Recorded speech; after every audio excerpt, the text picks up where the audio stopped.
Serving North Tonawanda, Lackawanna, and Cheektowaga. Power 96.5 FM, WFO, Amherst, Buffalo. For the next hour, you will be listening to Living Now with L. Nathan Hare. The phone lines are now open at 837-1112, and we encourage your questions and comments. Now, without further ado, here's your host, L. Nathan Hare. All right, here we go. Living Now, Living Right Now. This is L. Nathan Hare, your host here for this next hour at WFO 1080 AM on your, not 1080, 96.5 FM. On your dial from 10 o'clock to 11 o'clock this morning. Our principal sponsor, of course, the Community Action Organization of Western New York, still fighting the war on poverty, now in our 52nd year. This is L. Nathan here, your host here.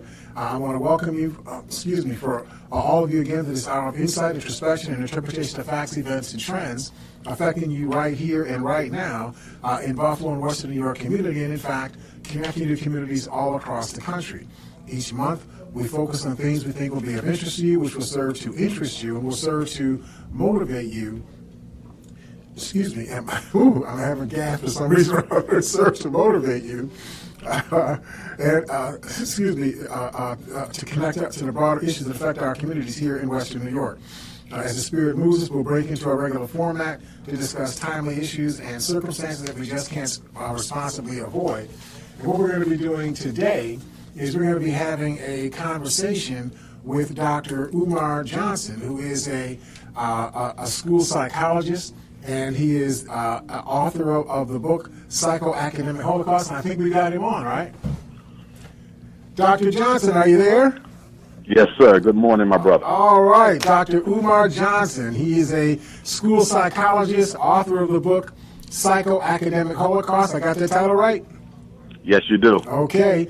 He's been championing the effort to get parents and responsible officials to recognize and resist what he refers to as the war against black boys. He has dedicated his career in fighting the psychoacademic war on the side of African American boys, and uses his experience to educate parents on how they can take charge of their children's education. He urges the community to take a stand to change the disproportionate graduation rates of African American students, especially black male students who have the lowest graduation rates in the country. Dr. Johnson, when I was looking at your text, Psychoacademic War, that refers to a war being waged by the public education system against young children and children of African ancestry in the United States, particularly African boys, what exactly do you mean by that phraseology, the psychoacademic war? Yes, sir. In conversation, I generally refer to it, as you stated, as the psychoacademic war. In reality, as the book is titled, it's really a psychoacademic holocaust. When you talk about a war implies that there's two sides engaged in a struggle.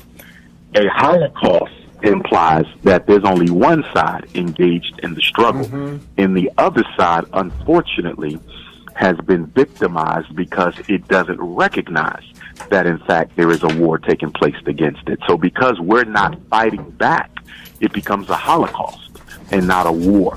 But there's 6 stages in this war against black children, boys in particular. Miseducation, stage 1, they deliberately miseducate black boys. Special education, stage 2, they deliberately misdiagnose on purpose black boys with such glow-in-the-dark, cannot be proven disorders as reading disabilities and math disabilities and ADHD and conduct disorder, which takes us to stage 3, debilitating psychiatric medication. Now the Ritalin comes in, the Adderall, the Concerta, the Cyclert, the Metadate, takes us to stage 5, juvenile detention and incarceration.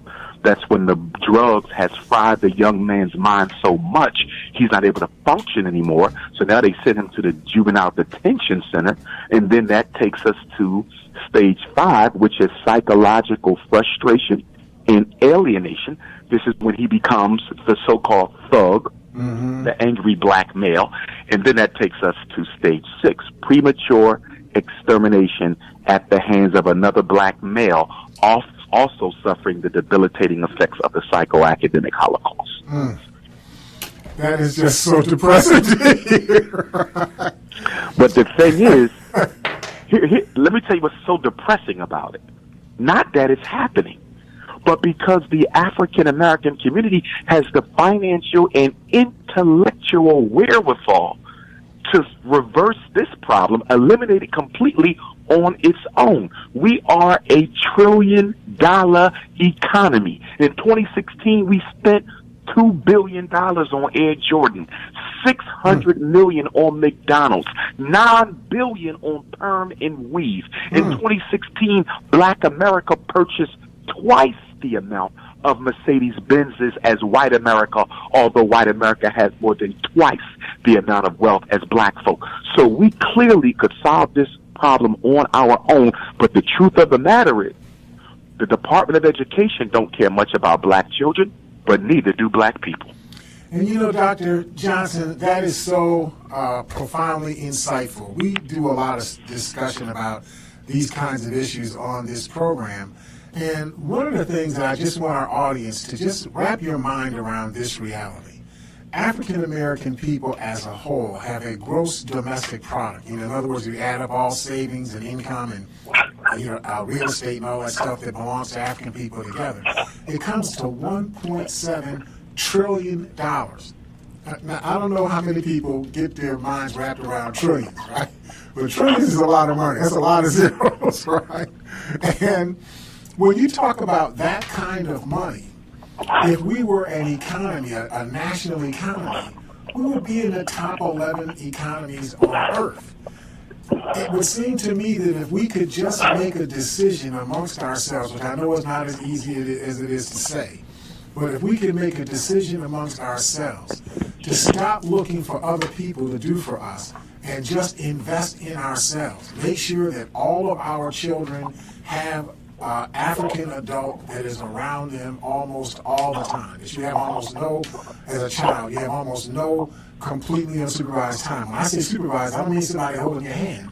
It's somebody who's in the area that you're in. So when something happens, there's somebody to intervene, right?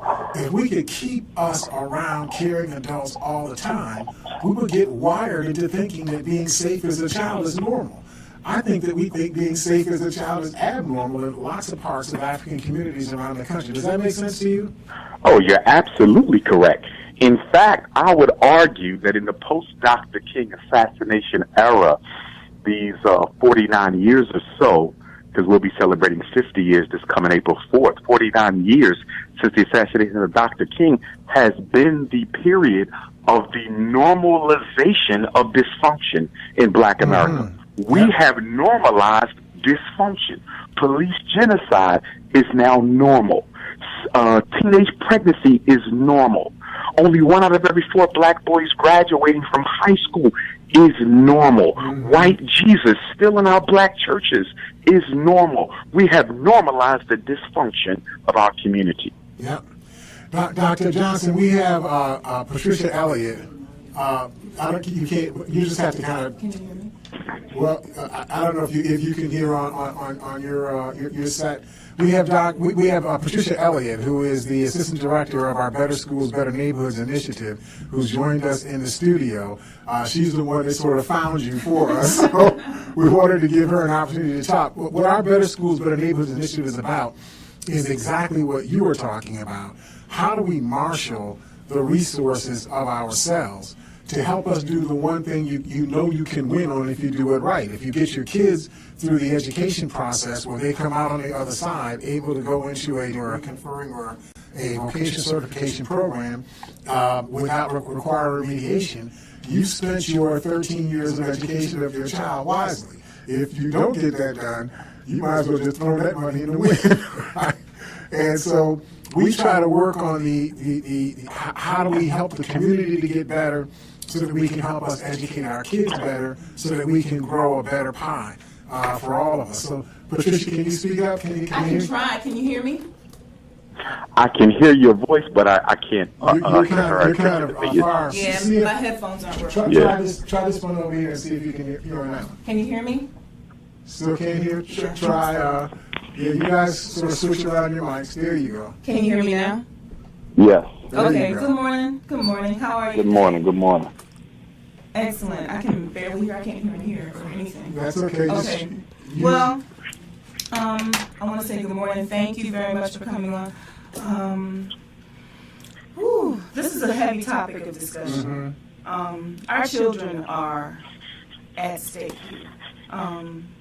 What's going on in our education system with the way things were created to bring our children down? I mean, children being placed in special education, the district suggesting to parents that your child needs special education, and you know as a mother your child doesn't.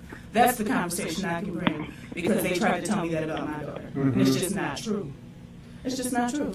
You know, Dr. Johnson, you raised a point it wasn't in the book, or it might have been in the book. I don't know if I saw it there or if I saw it in one of the articles that I read on some of the speeches that you have given. But help me understand if what I'm thinking makes sense. I get the understanding that if a child is placed in special education, the district gets about twice as much money for that child than they would get for a child who was not in special education. And that, now this may just be the cynical person in me, so if I'm wrong, you can tell me, I can take it. Right? But the impression I get is that districts are putting kids into special education unnecessarily because there's sort of superficial things that are going on that allow them to be able to mark that child for special education. The district then gets, twice as much money for those kids, then provides low budget kind of services, special ed services, because the kids don't really need that much service. And then they take the surplus and use that to flush out their general fund and, balance their books. Now, that sounds like a very cynical way of looking at the world, but I got to ask you, Dr. Umar, am I making sense, or is this just the cynical nature in me? It's not cynical. It's truthful.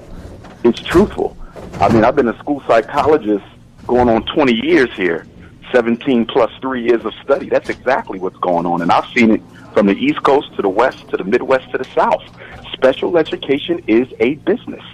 And it thrives off of the marketing job that school districts do so well, selling those dysfunctional services to black parents. I mean, let's just think about it. And this is one of the reasons I'm coming back to Buffalo, New York on Saturday, September the 9th. And I'm really hoping that the community comes out to get this information, because the last time I was in town, which was only one previous time, 2 years ago, at the Frank Meriwether Library, everyone couldn't fit inside because of the space. So there's a mother load of people out here that are concerned about this, right?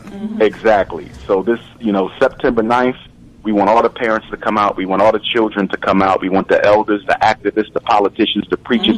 We want them all to come out. But if I'm a parent and I'm uneducated about special ed law, I'm uneducated about special ed process, if a teacher, counselor, nurse, principal, psychologist, reading specialist comes to me and say, your son is struggling, but we have a program to help him. And if you put him in this program, it limits the amount of days we can suspend him from school. It limits our ability to retain him from moving up in grade. It gives him a smaller class size. It gives him a slower pace of instruction. It gives him more time to take his tests. The way they market special ed to black parents makes it seem like it is a blessing, when in all reality it is a curse. And I call it that because it is the central pipe in the school-to-prison pipeline. You couldn't have a school-to-prison pipeline without special ed. There you go. Here's the fact that everyone needs to wrap their minds around. The average reading level of an African-American male inmate in America's prisons and jails is third grade. Third. The average grade at which a black child is referred for special ed is also the third grade. Special ed has been kept concealed as the chief conspirator towards the school-to-prison pipeline. Now, go ahead. I just wanted to say that's the grade that my daughter was said to have been ready for special education. And for me, I said to them, okay, I was a younger mother. This is my 30-year-old daughter now. When she was a child, they recommended her to special education. They put her on medication, something called Silert, and they're telling me that this is, I went to an IEP meeting, and they're telling me this is what was best for my child. Now, I'm a young mother. I'm married, but I'm a young mother. And I'm looking at these people, and I'm saying, okay. So I go for it. And I let them give my daughter this medication, and when I saw what the medication was doing to my child, she had all kinds of nervous tics. She could not function properly. She was angrier than drugs, ever. Right.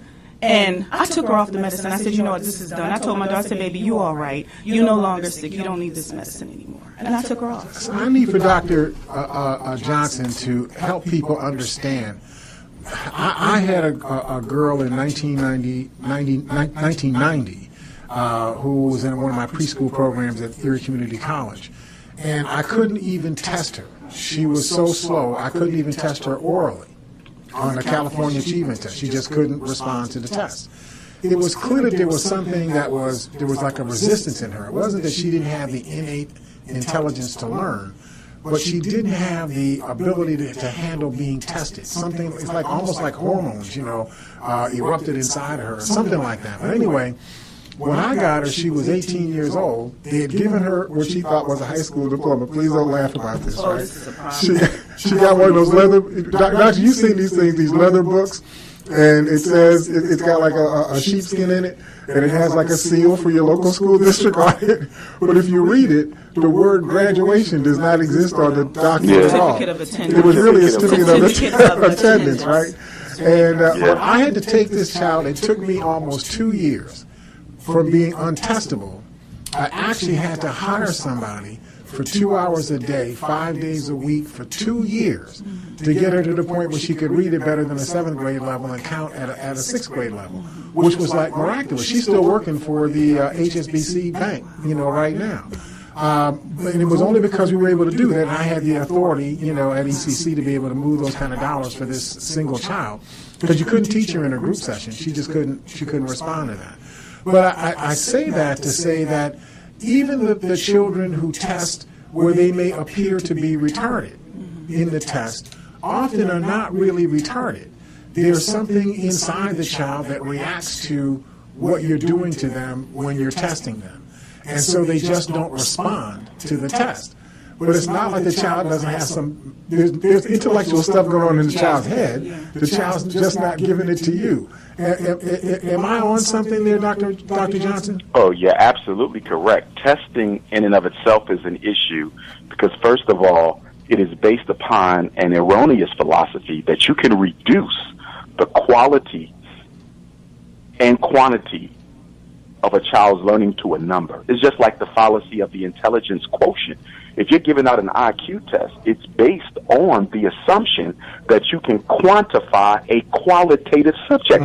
You cannot reduce to one number the brilliance and intelligence and the complexity of a child's intellect and take all of that and reduce it down to a single score. But this is what white folks do. They love to quantify things that cannot be quantified. But the reason it's done is because in a society based on racial privilege and in a society based on class structure, you have to justify why the rich are rich and you have to justify why the poor are poor. So this goes back to the early eugenicidal foundations of American social belief in practice, which is to say that they justify why the top 1% of Americans own more than half of the wealth of the entire country by saying they were more intelligent, they were more brilliant, they excelled better in school. And when you look at the poor, especially black folk, they will say, well, they're intellectually,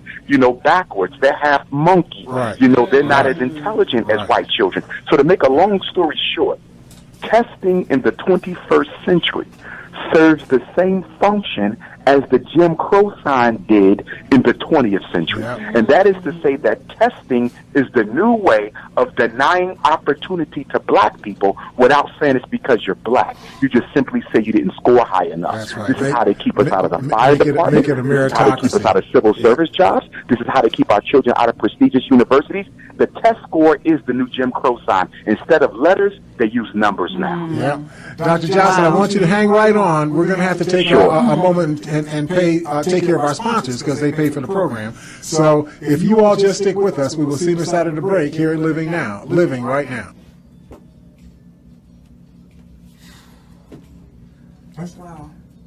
What? He's still, I think he's still on. Is he still on? No, he said he could keep him on. Okay, cool. So how's it going so far? What yeah, we're getting to it. We're getting to it. We still don't know whether he's a doctor or not, but we're getting Never mind. I hear what you said. He's such a smart aleck, you know. You starting already this morning? Who, me? Here said you starting already. See, that's how he roll, you know. See, he says smart aleck stuff and don't even know he said it, you know. Uh-oh, did he? Okay, we have a caller.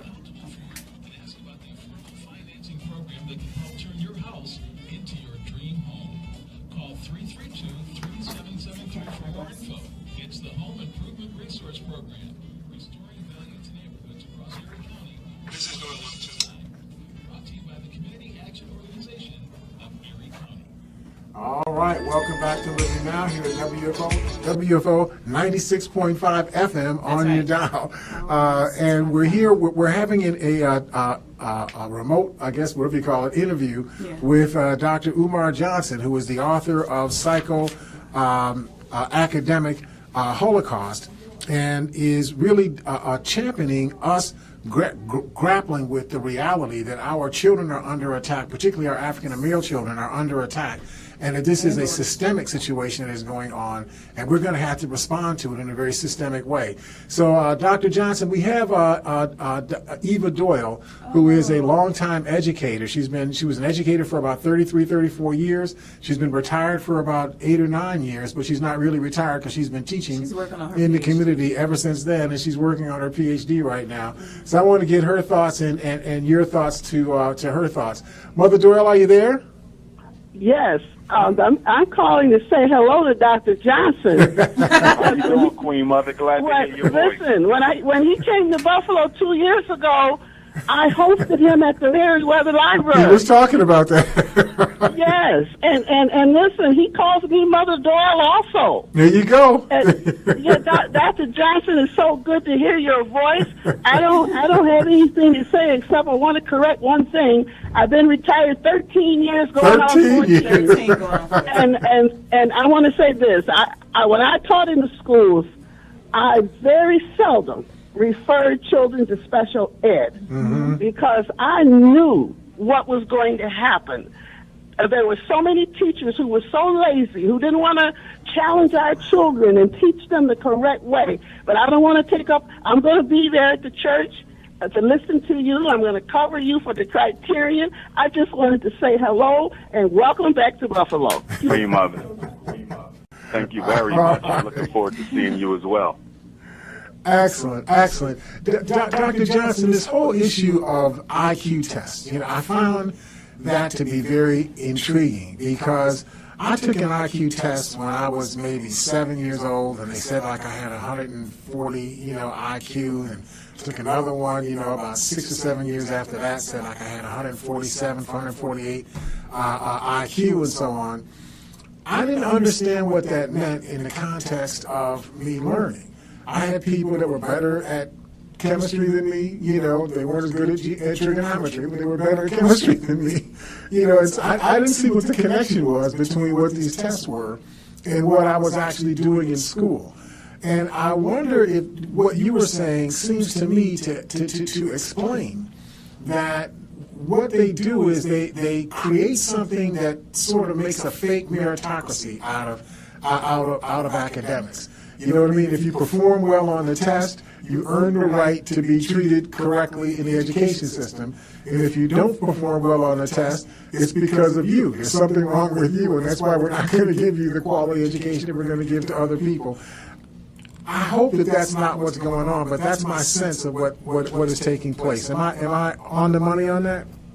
Oh, you're absolutely on the money. Instead of looking at the test and saying, why is it that African American children categorically and systematically score lower than white children, let's look at this test and see why an entire race of children are doing less well than another race. Instead of saying, let's look at the test, they say, no, we're going to blame the children. But what I want to add to the conversation is that 15-point test gap over which so many conversations and panels and debates and discussions have been had was deliberately created. That was not an accident of testing. The test was created, again, to justify the racial hierarchy, to justify white privilege. We need to understand something really, really well here. If black children categorically outscore white children, let's just say for the rest of 2017, black children are showing that they are 10 to 15 points smarter than white children. America has a major problem on its hands. Why? Because if black children are more intelligent than white children, how do we justify so many of them in prison? How do we justify that you only have one black working on a doctorate at this university, another black in law school, only 2 of them in med school, only a couple in the engineering program? How do you keep Harvard all white? How do you keep Yale all white?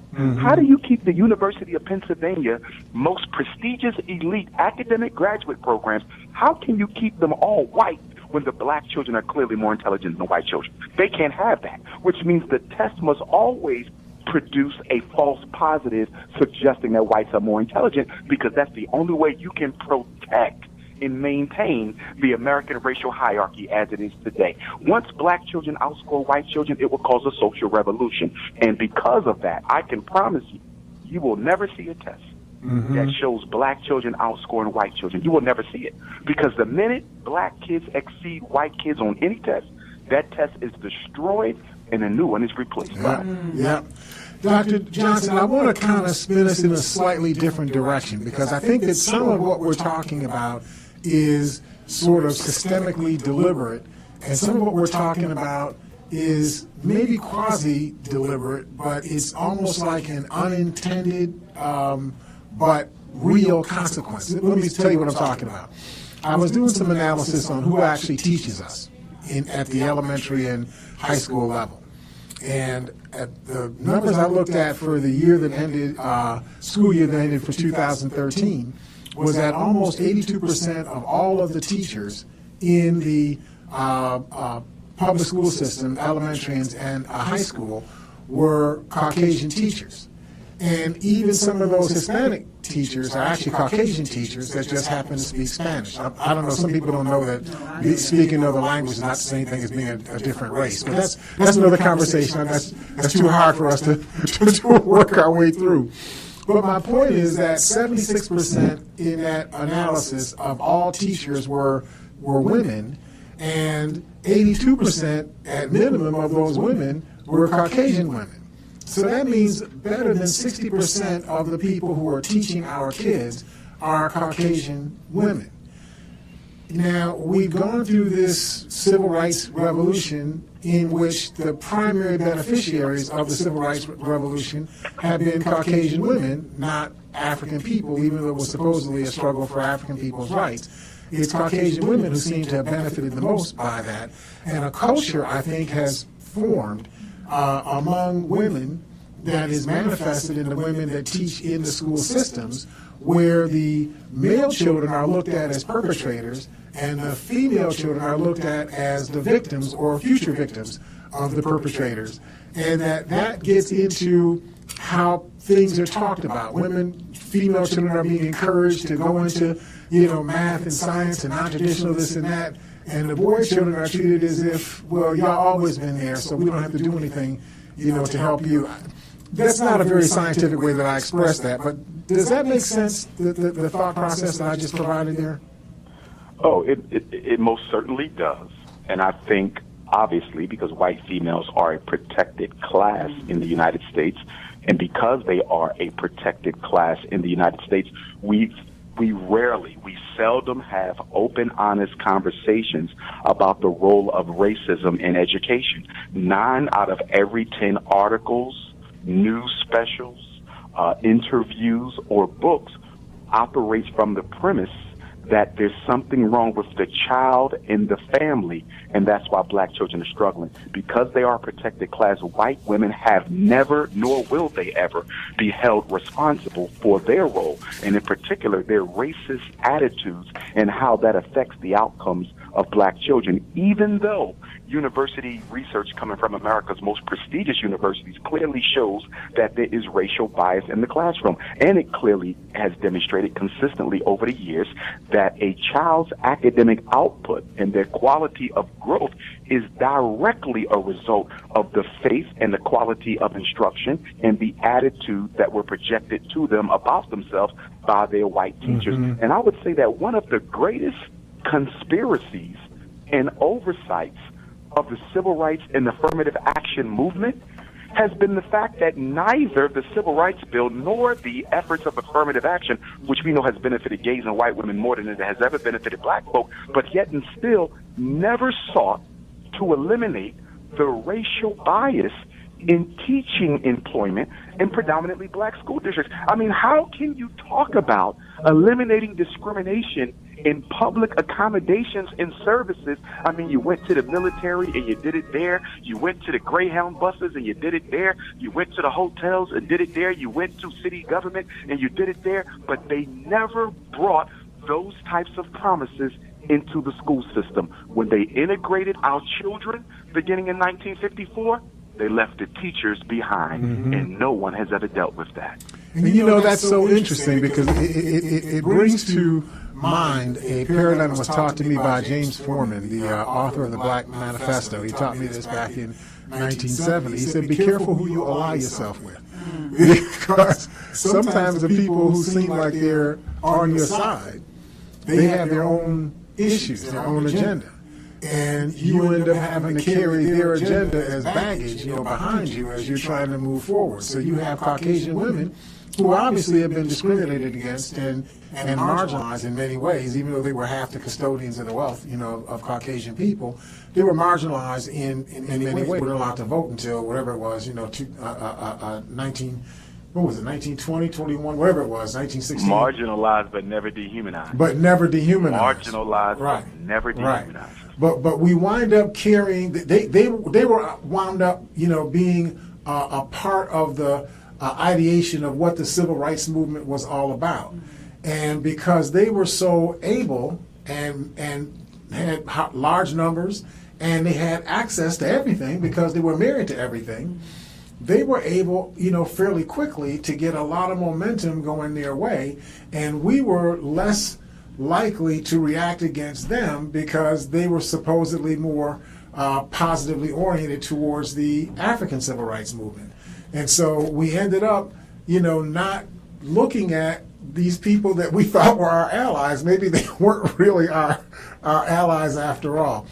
I'm just positing that out there for you, Dr. Johnson. Sometimes I hate, saying this stuff because it sounds like I'm so cynical about things.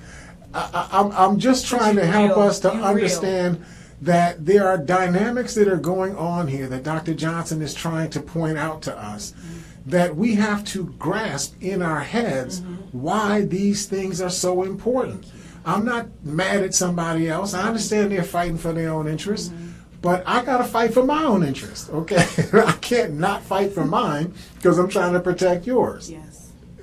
Dr. Johnson, help me. Pull me out of the basket that I'm putting myself in. I absolutely follow you on that. I think one of the ironies of the black struggle as it relates to education or any other aspect of our reality is that whenever you do put the issue of race on the table as a serious catalyst for many of the problems that African people face here in the United States and throughout the Western Hemisphere, you will get black people who voluntarily, without training, license, or degree, will stand up and defend white people without even being asked to do it. And so one of the things that we're going to have to deal with going forward is how do we neutralize that element within our own community, which is hell-bent on protecting racism as a way of protecting the crumb that it has received from the table of racism. In other words, there's no scholar in America, in his heart or her heart, who doesn't absolutely know that black people are never going to get equality in this country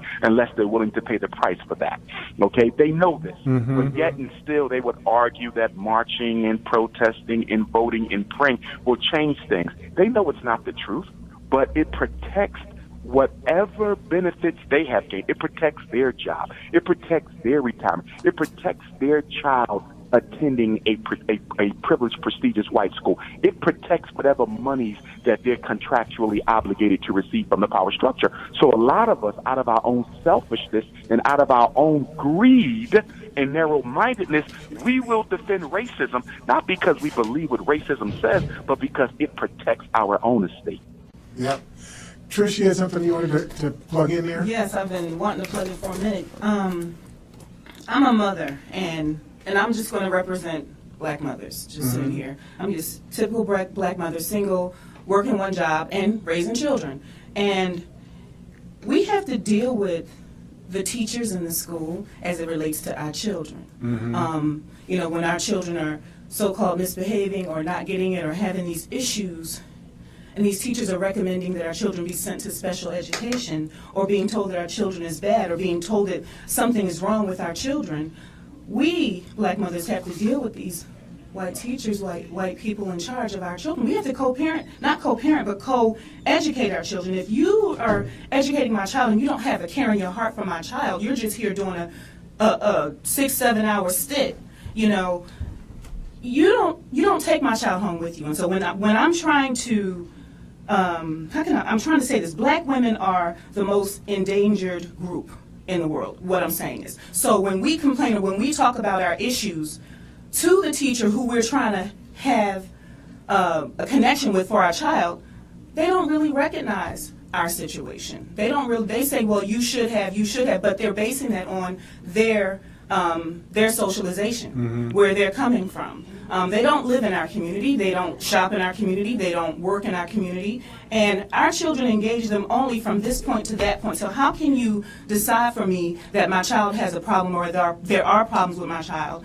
And how can you decide that for me? I'm sitting here wanting to fight right now. So I want you to turn this around for Dr. Johnson. And given that reality, okay, you know, your children are literally in enemy territory when they're in these public schools and so on.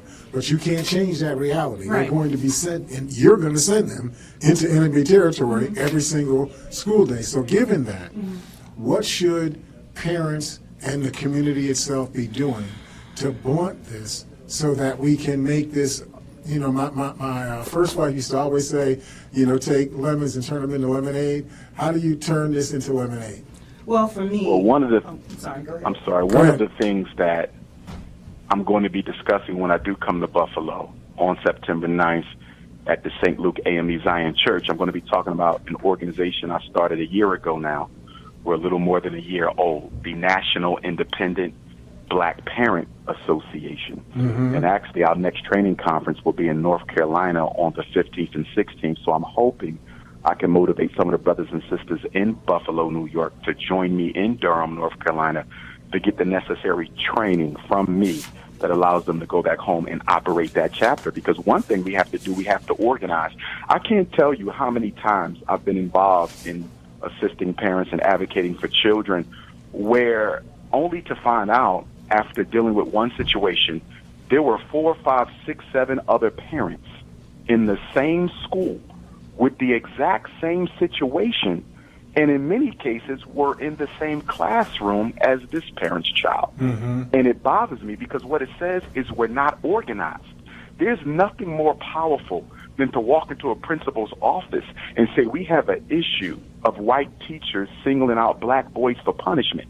If I say that for only one black boy, the teacher and the principal and the assistant superintendent is going to automatically say, you're making an assumption We don't have this problem with other black children. We only have it with her son. So this ain't about race, it's about him. But when I come into the classroom and there's 4 or 5 parents who are all saying the same thing is happening, it is no longer about individualism, and we now have to address the issue from a systematic, institutional perspective. And that adds to our power to leverage that situation. So we got to organize. Stokely Carmichael said it the best. If you organize a little, you get a little done. If you organize some, you get something done. But if you don't organize at all, you don't get anything done. And I would say, as Marcus Garvey said 100 years ago, the greatest weapon used against the Negro is disorganization. Any problem we have is multiplied tenfold by the fact that everyone dealing with that same problem is not operating in a system of oneness and unification. Listen, I don't know if I had given the number before to the program, so we usually get a few more callers calling in. The number again is 837-1112. That's 837-1112. Trish, you had something you were about to plug in there? I was just going to say that, Dr. Johnson, you said it, white women are protected. They're protected. This position as being a teacher is a protected position. Black women who are raising their sons, we're not protected. We're out here fighting on our own in a lot of ways. And even I've read somewhere recently that when you see black people struggling, white people don't really recognize it as a struggle. Oh, that's not that. They don't have a real first-hand understanding. It's just theory for them. But they're making decisions and making laws and putting in injustices or whatever you want to call it against our babies. How can we work with that? I say parents, mothers, you know your children. Don't let anybody tell you something's going on with your child without you talking to your child first and understanding your child. That's what I have to say. We have to listen to our children as mothers. Dr. Johnson? I absolutely agree with that point. Now, you asked a minute ago, what are some things parents can do on the individual level? Obviously, we need to operate on the group level, but what they can do on the individual level, 3 quick things. Number 1, don't sign anything unless you read it thoroughly and understand it. Now, that makes a lot of sense, but guess what? Most parents do not read things thoroughly, and they still sign them even when they don't understand them. And the reason they do this is we love to give the schools the benefit of the doubt. We love to give the teachers the benefit of the doubt. One of the reasons we got so many black children in special ed, even though we didn't think nothing was wrong with our children, because somebody who doesn't even live with us told us that they needed special ed, we went ahead and agreed, giving them, once again, the benefit of the doubt. You cannot afford to give the school the benefit of the doubt. The school plays a central role in the maintenance and perpetuation of white supremacy because it prepares black children to fail. It prepares black children for that position that the American social order has already predetermined they should obtain. Number 2, a parent has to get comfortable saying no. I've noticed in my work that black parents, mothers and fathers, are very uncomfortable saying no to white people. And I don't think there's anything special about the school system. I think this goes back to 4 centuries of indoctrination when we were absolutely made to feel that we were inferior and that the white man is superior, and anything that emanates from his or her mouth is the gospel truth. So we don't feel comfortable rejecting the advances of white people. Learn how to say no in defense of your child. And then the third thing that black parents need to start doing, let me say stop doing, and that is going to school meetings by themselves. They need to start going to school meetings with someone else, because schools are bullies. I know. I work in them. Schools will bully you just like a gangster would. They like to get the single black mother coming in there by herself. So the principal and the vice principal and the dean of students and the classroom teacher and the reading specialist can gang up on her. And because they're white and have more college degrees than she has more often than not, she once again gives them the benefit of the doubt. Never, ever go to a school meeting by yourself. Bring 2, 3, 4, 5 other people with you. Bring relatives. Let them know that we are a family. Nothing worse than a single black mother who shows up either telling them outright or evidencing through her behavior that she don't have any support. A single black mother without support, her kids are destined for a life of special ed and low expectations. So I want to put a scale on this problem. I want to numerically. Okay, I know we were talking about numbers a minute ago, but I want to scale this for us. Roughly 16 to 17% of all children in the public school systems in the United States are black children, right? when we look at the number of children who are in children who are identified as having what they refer to as an educable mental retardation. Don't get mad at the word. That's the word that they use, the clinical word, mental retardation. 37% of all of the kids who are identified as having an educable mental retardation, meaning that you could teach them in a regular classroom, are African children. 37%. We're only 16 to 17% of the student population, 37% in that category. In the category of children with trainable, trainable as opposed to educable, trainable mental retardation, like you see with the kids at Goodwill and whatnot, right? That you can teach them how to pull the carts and whatnot, you know, at Wegmans. Stop laughing, okay? 27% of those children who are identified as trainable with a trainable mental retardation are black, and 27% of the children who are identified as having serious emotional disturbance, 27% of them are black, in a population in which only 16 to 17% of the total population is black. I just want you to understand the scaling of this problem. This is not just people saying stuff because they superficially, you know, see things, you know, in the classroom. This is their numbers. These are not Nate's numbers. This is from the National Center for Education Statistics. This is not Nate's numbers, okay? So Dr. Johnson, we have a caller hanging on. Hold on one second. Bring that call in. Sure.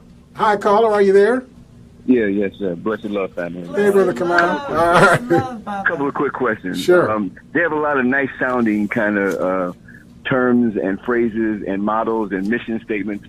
Like the mission statement of the Board of Education is putting students and families first to ensure high academic achievement for all. They have something in here in New York State called the Dignity for All Students Act. My question is, if not special education, should we have specialized education? Because not all students learn the same way, and we need to teach the way students learn if students aren't learning the way they teach. So how can we take control over the development and education of our own people? Good question. Dr. Johnson? My answer to that would be no other aspect of education is more important than the personnel. We can focus on learning styles, we can focus on teaching methods, we can focus on the pedagogy, we can deal with the instruction. It will not matter because the person teaching the child doesn't care about them. In other words, you guys know I'm in the process of building the Frederick Douglass Marcus Garvey Academy. Imagine I got two teachers for the same position. One of them has all of the degrees. Other one is fresh out of college, very little experience. But she is absolutely optimistic about her ability to impact them children. Guess who I'm going to go with? I'm going to go with the one with the heart. Because as we know, and the research shows us, it is the teacher's belief in the child's ability to learn, which is the single most important predictor of classroom achievement, not the pedagogy, not whether or not they're teaching black history. You understand? Not the instructional methods, not specialized learning. Her faith in the child. The tree will only grow if it's nurtured with faith. Just as in church, the same thing in school. If there is no faith in those children's ability to achieve at a high level, they won't. So more than the paperwork, it is the personnel. If I got to choose between great teachers and a lousy curriculum, or a great curriculum and lousy teachers, give me the great teachers and the lousy curriculum. Why? Because despite the curriculum, a great teacher who has faith in her students is going to make sure they learn irregardless of what's on paper. The personnel matters more than anything in print. That was revealed in the research of Leon Pettigrew, who wrote an analysis on the Coleman Report. And what he said was that if you go to, you could find in the South those one-room schoolhouses where you had 9 classrooms, 9 grades being taught in one room. And those kids were graduating, getting through school, going on to secondary school, and going on to college in spite of the lack of resources because of the passionate commitment that the teachers had for those children. So it wasn't about, whether or not you had the best, chemistry labs and, swimming pools and a nice track, on campus and whatnot. It was about the teachers. If the teachers really wanted it, and the principal was really the education leader of those children, people become what they hear. If you're the important person in somebody's life and you're the one that's constantly, helping people to understand what they can be, they will turn into what you are directing them to turn into. And if that's not where you're coming from, the kids will turn into people who are not, turning into what you say you want them to turn into. I think that's the answer to Kamal's question, Dr. Johnson. I think that you're right on the money on that. And I would also add that we need to be clear that although we appreciate it, and I largely support the Adam Clayton Powell, Charles Hammond Houston's NAACP Legal Defense Fund's victory in the May 17, 1954 Brown versus Board of Education Supreme Court decision. But we need to also be conscious that there were educators and scholars who did not agree with the need to integrate the schools or desegregate the black schools. Mm-hmm. There was a lot of blacks who opposed it. W.E.B. Du Bois opposed it. Zora Neale Hurston opposed it. A lot of prominent blacks opposed it. They didn't see it as necessary, and they thought that it would lead to ultimately detrimental outcomes, as we can plainly see. And one of the reasons that they desegregated them schools had nothing to do with giving black children equal access to a quality education. They were afraid at the type of inventions and achievements that black people were accomplishing in those underfunded, dilapidated one-school public housing. I mean, do you realize we invented the gas mask and the stoplight? 2/3 of our inventions came before we could sit next to white children. And so America was threatened at the intellectual achievement of black children, and they desegregated the schools so that they could supervise the learning, dumb it down, and also draft those black students who they could use to help maintain white supremacy over African people, i.e. Barack Obama, i.e. Colin Powell. So they never integrated the schools to help us. They integrated the schools to help them control us. That's true. I think we have a caller hanging on here. Let me see if I can grab that call real quick. Hi, caller, are you there? Good morning, Nathan. How are you? Hey, Bob. Quick couple of points. Was going to ask the doctor what he thought about things like arsenic, lead, mercury, over-vaccinations, if that's playing a part of what's going on.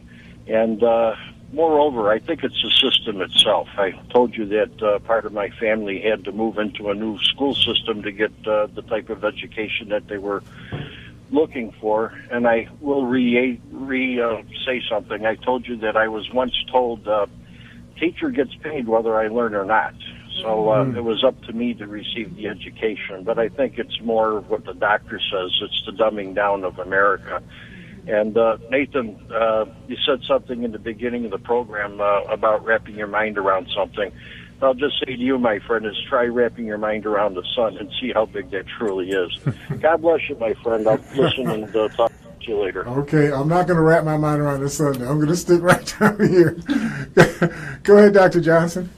Well, he's absolutely correct. I definitely believe that, well, we know, statistically we even know, and now we, from the Food and Drug Administration a couple of months ago, they finally admitted, although they didn't fully admit, but they admit that certain immunizations have been related to an incidence in autism. They didn't say all immunizations, when the truth of the matter is the whistleblowers, former researchers from the FDA, have confirmed that almost all, at least multiple, immunizations actually trigger autism. But we do at least have an admission that at least one or some immunizations trigger autism. If you go back, okay, I'm 40 years old. I went through my entire grade school education without a single autistic classmate.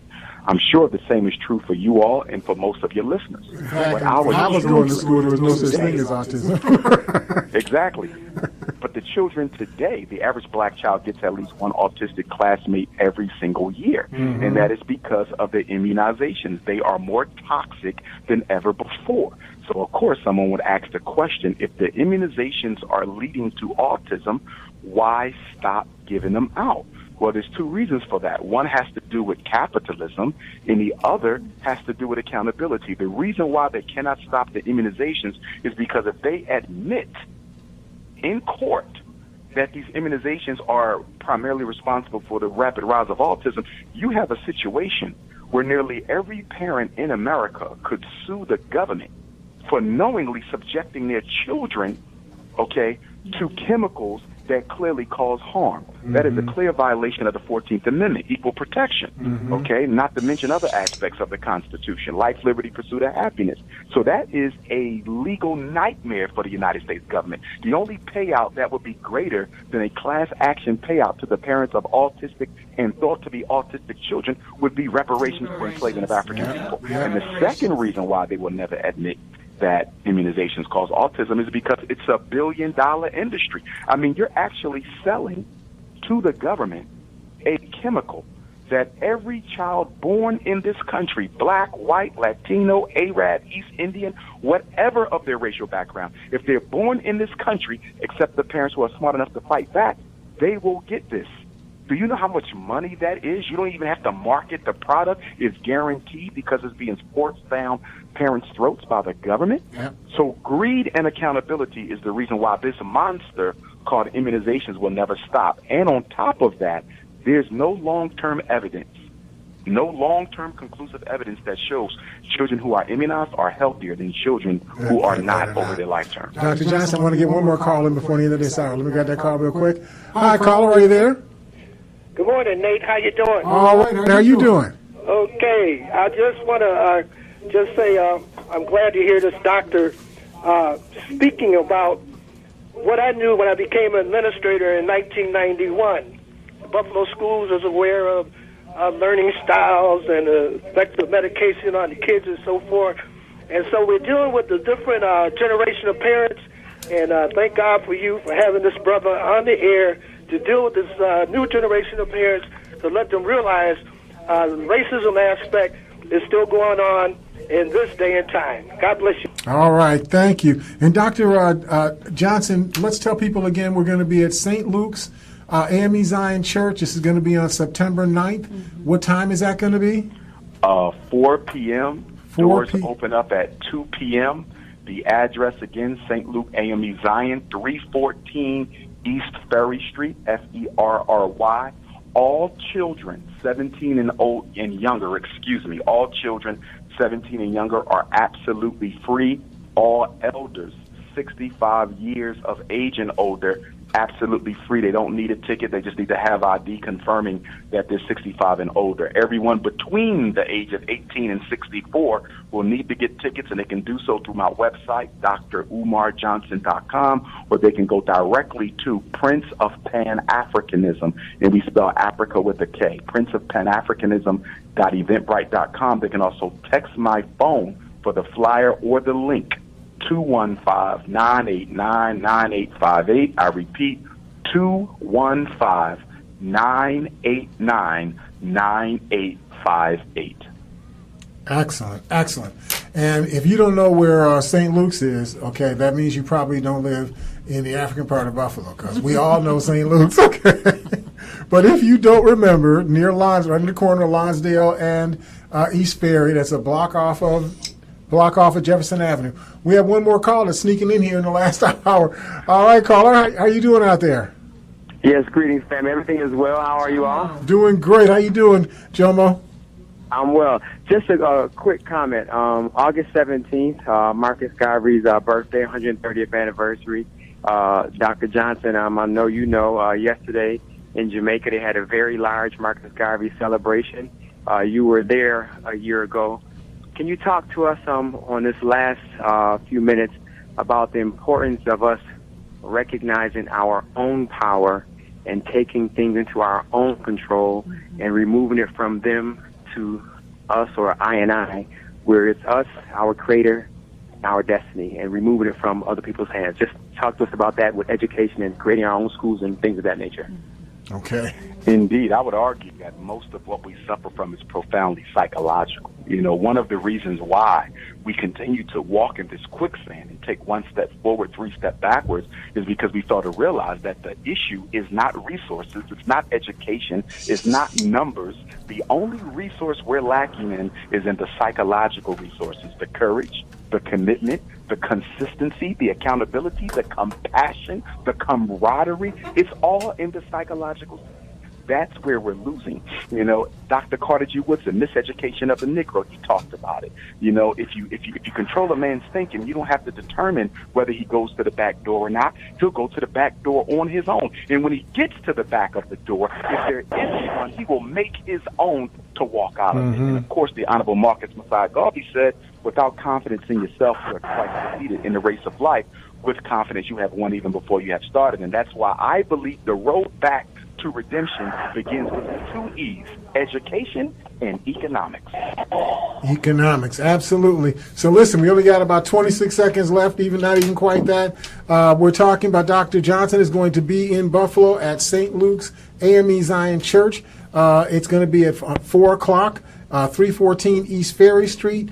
All children under age 18 and all adults over 65 can come in for free. Everyone else, I don't know what the price is for $25 for adults. For those in between, we're hoping to see hundreds of us there. That's why we went to this venue rather than going to the library, because we needed to have enough space for all of the people that ought to be coming to help us to focus on this issue. This is the number one threat facing us right now. We are losing generation after generation after generation, and they're getting more and more successful in assassinating these generations. And so we have to fight. We have to fight now. We have to fight with urgency. Dr. Johnson, I really appreciate all of the work that you do and all of the insight that you shared. I know you got a lot more you're going to share with us when you're in Buffalo. Oh, without question, looking forward to it. Again, thanks to Sister Patricia for helping to get the word out. Thanks to you, my brother, for having me back on the show. I want to give you all greetings from your brothers and sisters down here in Nat Turner land. I'm in Druryville, Virginia. As you know, today is the 186th anniversary of the Nat Turner War. It's also the anniversary of the Haitian Revolution. It is also the anniversary of the George Jackson Prison War. And the anniversary of my birth. So in just a few short moments, I'm going to be heading over to the very land where Nat Turner waged the bloodiest slave revolt in American history. And we will be observing the total solar eclipse together as we remember the great ancestor Nat Turner and his army. They're kicking me out. We'll talk to you soon, Dr. Johnson.